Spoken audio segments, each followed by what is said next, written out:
All right. Hey everybody, welcome to my kitchen. I've been working pretty hard this morning. I've been up since 5:30 this morning, working on MO98. It's 11 a.m. now, and I kind of wanted to take a little bit of a break. So I'm gonna make myself some matcha, and I want to talk about something. This is kind of a video that I don't really have a full outline for. Okay, the water is boiling. I just have this one thing that I want to talk about, and I think I can talk about some more stuff related to it. So I want to talk about why I think MO98 is going to be a good game, not from a perspective of marketing or whatever, but from an actual not even game design, but just basically a polished game. Now, this is, I'm hoping that I'm not skinning the bear before it's been shot. I don't know if that is a saying in English, it is in Dutch. Of MO98 is not out yet. Right now we are 3.5 weeks up until release, and I think we're at 16,000 wishlist right now. We haven't really done any marketing since the Steam Next Fest because, like I said, we've just been working on the game to make sure that the game is in a good state upon launch. But I think it's been on a good or better than average state upon the Steam Next Fest demo release as well. And I think I want to talk about that kind of secret tip basically of what do we do to make sure that our games are good and polished and relatively bug-free, I would say. Part of it is definitely experience of just William, our programmer, being a better programmer. Thus, we have less stupid bugs, but I was very happy with the state that MO98 was at during the Steam Next Fest. Of there weren't really that many big bugs and all of that being sent to us. I hope my water kettle is not going to be too loud. I think it should be fine. And that is this concept that we do every day, basically, called odds and ends. That's the main thesis of this video is I was working on doing our daily odds and ends list. And I'm I don't think there's that many people who really talk about this concept. And it's one of the things that we've been doing in our studio for especially MO98 now that has been extremely impactful. What does odds and ends mean? This is something, it works better if you're with multiple people. It's the concept of William works on the game. He develops something, a feature or whatever. And then once he goes to bed, because we have the time zone difference between Japan and Europe, I have basically the first, the entire morning is for me to work on the game. And the first thing that I do every single morning is I play the game. I think that's step number one, play your game more. I think that's how you get better games at the end of the day. I play the game, I try it out. This takes, I would say, between 10 and 20 minutes is the amount of time that I spend in it. And I have my notepad open to the side and I write down every single small thing that I find out or that I think about while playing the game. It's oh, there is this one specific bug, or it's oh, this was a stupid thing, but for example, we have in the auction house, which is what we're currently developing. It's a more later stage mechanic. You can see items that have been sold. And it's right now, it's just a pure raw integer of oh, this item has been sold for 297, 297. And it's okay, this technically works, but what if we need to put a dollar sign in front of it and we need to handle that. If it's 4 digits, we use the numeric format. So it's one dot and then the 3 next digits. And those are things that they write down. Or there was another one of oh, there is these Windows tabs, tabs basically, but the sprites didn't get switched correctly. Or there's okay, yeah, but what if we play a sound effect when something specific gets triggered in our loot boxes? And every single day I do this. I go through the entire game and I come up with a list of between 5 and 20 odds and ends, basically every single day. It's kind of doing QA as well. And I was talking to William about it recently of we've done these odds and ends for more than 2 months at this point. And it's if you extrapolate it, we have done hundreds of small, tiny changes. And trust me, these are often really, really tiny. It's often stuff that is William is oh, it's just one line of code. I don't mind doing these kinds of feature implementations, but they're on their own, they don't really seem to matter much. But is that compounding of hundreds of small things, small pieces of polish that is let's just make this a little bit better. I think we can make this a little bit better, so why don't we just do this? That I think is part of that that good game design experience where, I'm gonna be honest, when we did the Steam Next Fest, yeah, you know, a demo is not supposed to be a playtest, but you will always get like player feedback as well. And one thing, I don't think we talked about this, that surprised me is how we knew every piece of feedback before it came for the Steam Next Fest. Like for the Steam Next Fest, what were the main pieces of feedback? Skill tree is imbalanced and people hated Norman. Those were like the two main things, and we knew those two things were going to be the big problems because we knew that, okay, yeah, Norman can be a little bit annoying, and the skill tree I threw together in like half a day or something. But otherwise, in terms of like small polish things, nobody really gave us any suggestions. And I think, you know, we reached the scale also where, like, you know, if you have 4 people play the game and 4 people also don't give you like suggestions, then yeah, sure, maybe your sample size is not big enough. And maybe it's ego, but like I think enough people played the game and gave us feedback on like Steam discussions, also on Reddit, of like, there wasn't much like tiny quality of life stuff that we needed to add that people asked for, because I think we just did a pretty good job from the beginning by doing that like daily iteration basically of making a game that has good quality of life. It's also like some other dumb stuff maybe that I was talking with William about yesterday. It's like, oh, why don't we, like one of them is like support for using, even though our game is completely mouse-based, it's like, why don't we add hotkey support still? So you can press like 1, 2, 3, 4 on your keyboard to go to the corresponding windows. Once again, does this matter? No, it's not part of the main game scope, but I think breaking down your game into those 1,000 tiny little things makes making a game so much more nice and fun. Because otherwise, you know, what's the alternative? We would make the game, okay, and then like 3 or 4 weeks before launch would be kind of the point where we are like, okay, the game is done. Now we need to squash every single bug and we need to do all of this QA and all of those things. And I feel like we don't really have that now. I feel like we're reaching a point, and once again, maybe this is ego, and you know, the higher the climb or the steeper the fall or something, and maybe we're going to have a generational fall off video coming out in a few weeks of how our game sold like basically nothing. But I'm confident that even if the game suddenly doesn't have appeal anymore, the game is still going to be good. The game is still going to be an objectively good game in terms of like polish, game feel, QA, quality of life stuff, like all of those small decisions basically. And I think it applies to not even just these small polish things, but even like our bigger features like the debugger and things like that have evolved, not through me coming down to William and you're like, hey William, this is how we're going to design the entire game. But it's once again of like, okay, I did give him like, hey, here's how I envision the debugger or the auction house or whatever. And then spending the next week of odds and ends basically. So like a combined total of like, I would say like 20, 30, 40 features for like that one specific screen. But that is kind of what's needed to like make it better. There was like also dumb stuff of like in the auction house, we have like loot chests. They don't use like real money, and it's like, okay, you open the loot chest, we had like a simple animation for it, and it just opened like a golden glow, and it's like, okay, what if we, as one of these odds and ends, we just change the light depending on the intensity? And I think that is something also of like holding yourself to the higher standard of like, we could also not do that. We could just be like, fuck it, it's not worth it.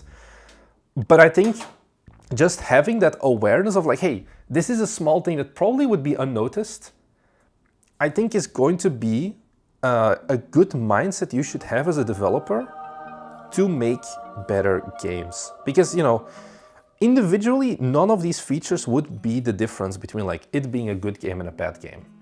But I think the combined total does make your game better, so to say. I have made my matcha latte in the meantime. I think it looks pretty okay. I currently am using more cheap grade matcha because we haven't sold the game yet, so I cannot afford the high quality ceremonial grade matcha, so it's a little bit less green than normal. But I think that's kind of the main thing I want to talk about. Now, you might be screaming at me. I don't think I'm going to use a straw for this. You might be screaming at me of like, oh, but Marnix, what about like I'm alone? I don't have anyone to send my odds and ends to. I'm just gonna like move you guys with me here for a second. So you're like, okay, I don't have anyone to like be with. What should I do then? And I think that's kind of the thing of like, you should be with someone else. Is like the dream goal, of course. I think, for example, I'm just gonna pull it in, like for a game about feeding a black hole, I think without Tornity, and not even just the Tornity aspect of like, I'm going to min-max my game with Aramis, but just the fact that if he was going to make that game alone, it's going to be infinitely harder because you are never getting that second set of eyes. I think that's an important thing with the odds and ends, is like a lot of those things that I sent to William, or like, oh, can we add this, can we add this, can we add this? It's things that he maybe wouldn't have come up with, he wouldn't have thought about, because he doesn't have that second set of eyes. And you know, you don't need like a full-on developer to be your QA guy, but I think still having someone somewhat close to you who at a semi-regular cadence, ideally daily, but of course daily may not be realistic. Remember, I'm doing this in a full-time capacity, so does William, but like at the minimum weekly, who can see your progression and who can kind of think through you as like game design wise would be better. Now, you have to be aligned on like the general game view and vision as well. I think once again, me and William are very aligned on that. But just having that external thought of like, yeah, I see this and I had never thought about this, but honestly, it's a good idea, is really good. I don't want to sell my shit here. I generally try not to sell my stuff here on the game dev channel, even though, you know, we do have like coaching. It's linked down below, by the way, where like I was talking to like a guy last week, and it was like, yeah, I have this game, I don't know where to go. And just by like me playing that game for, I think I played it for like around 45 minutes before the call, and then we were able to hash out like a way more distinct vision of, okay, actually, this is how we go from like more like basic like Slay the Spire clone into finding that's more like with an identity for him. And it's not just of like general identity, but I also, once again, I have this odds and ends approach now, where every time that I do play a game for like one of the like coaching calls, I also care about the small stuff of like, yeah, right now you could ignore all of these things, or you could just implement it and make the game feel better from the start. And of course, we're talking about stuff that is like at most a 5-minute win, or like 5-minute dev time to clear off like one single item. Of like, hey, there is this one tiny thing game feel-wise you can do. Like a very common one, is this like a video that I want to do at some point of like easy ways to make your game feel better, is like having your audio, if you have like click sound effects, for example, you always make it randomly shift up or down in pitch, a little bit each click, just so it doesn't sound as repetitive. Or you have a pool of 3 different click sound effects, things like that. It's very good matcha as well. And having that list and not waiting too long with starting that list is, I think, very good. And I think the 5 to 15 points is a very good like middle ground as well. Because if you're going to get like a list of 300 points at like one go, it's also like, oh, I'm suddenly spending 4 days on implementing all of these. Whereas once again, now how we do it is William wakes up at around 3 p.m. my time here in Japan. And by then, I always try to send him the odds and ends list immediately. And then depending on if he needs like additional clarification, we just quickly hop on a call, or he just can start with it. And it basically also gives him like a mini reset of, because a lot of these things are so dumb, like for example, changing the color of a light that he can do in 5 minutes. He starts the day immediately with like quick wins. Immediately, it's like no matter what else happens this day, I've already succeeded. And I think that kind of sets him up for a good mindset for the rest of the day with development as well, because he already did something good compared to you wake up and you're like, oh fuck, I need to go and touch my localization system and I haven't touched it in so long and I don't want to do it and it sounds like pain because it's like Unity, whatever. Compare that to, hey, I wake up, you're kind of still like waking up like code brain, you need to heat up or whatever you want to say, like warm up. And you crank out like 5 of these small things and the game has visually improved again. It's something we talk about a lot on the channel as well, like that always trying to make your game be better week over week or day by day, just so you can yourself like psychologically see that you are making progress. So how do I feel about like MO98? I guess, maybe as like a quick update, because honestly we haven't really made much content about it yet. Only like how many wishlists we got from the next fest. I'm gonna be real with you. I feel like nothing is kind of the weird thing of like, you know, we have 16,000 wishlists. We're currently gaining still about 150 every single day. It definitely dropped down a lot from what we were looking at before, but it's still like, you know, we're making more wishlists in a day sometimes than most of our like other games made in like months, basically. And it's like, okay, sure, I guess this is a good sign, but I don't really realize like, oh, there's a high chance that like we're going to release this game in 3 weeks and a bit from now, and we're going to make like generational wealth. Probably not like generational wealth, but like, you know, even at like a 5% conversion rate of our wish lists, we're still looking at this being most likely the highest grossing game we've ever earned, or like we've ever made. I don't feel like that right now. I'm just developing as if this game had like 1,000 wish lists or whatever. Maybe my mindset will change once the game comes out. I don't know really where I want to go with this. Because also you see like those videos right now of like Cakes and how he made like 250K in like a week or something. And it's like, technically there is a chance it's going to be us next month. It's not a non-0%, but it's on the other hand, it feels like such stupid high numbers that I am disconnected by it. I still see this game being like the average Bite Me game. If I'm gonna ship this, we're gonna get our 10 reviews relatively soon because of our lovely audience. And then we're gonna be stuck at like 50 reviews, or like, you know, we're never going to go as much. I'm expecting the same performance numbers as Kyoto Anomaly because that's the previous game that we released. Even though I feel like, you know, statistically, we're looking at something way better. Right now, I don't want to hedge any bets on this game actually performing well, even though we have like these signs that it's supposed to perform well. I don't know, this is a side tangent, I guess, of what I wanted to talk about. Basically, start making your own odds and ends, or get someone who can make the odds and ends for you. Once again, our Discord server is very nice to like find other game developers, find someone, like, you know, if they're not fully integrated in your game, it's of course a little bit harder, because it's like not really playtesting either. It's like having one person who is very aligned with you on the game you want to make, and then just trusting them of like, yeah, all of these small game feel things are better. I think something else about the odds and ends maybe is also the fact that we are getting better game developers. That's, I think, the one thing that I do have the ego for, to say like we are getting better as game devs. Even standalone from the wishlist and whatever, I feel like we are always making better and more stable and more polished games.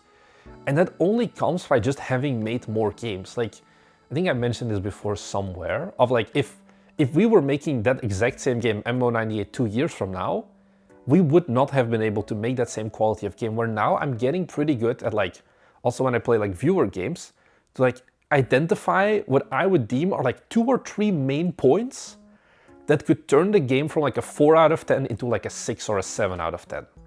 And I think this is just a Fingerspitzengefühl that you develop from having made games for, I guess, years at this point. It's been, I was thinking about it, it's been over 3 years almost since I quit my job.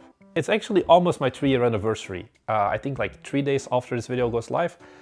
It will be 3 years since I quit my job, which basically means that it's been longer in my professional career that I've been an indie game developer than a corporate like data center architect, which feels really weird as well for me.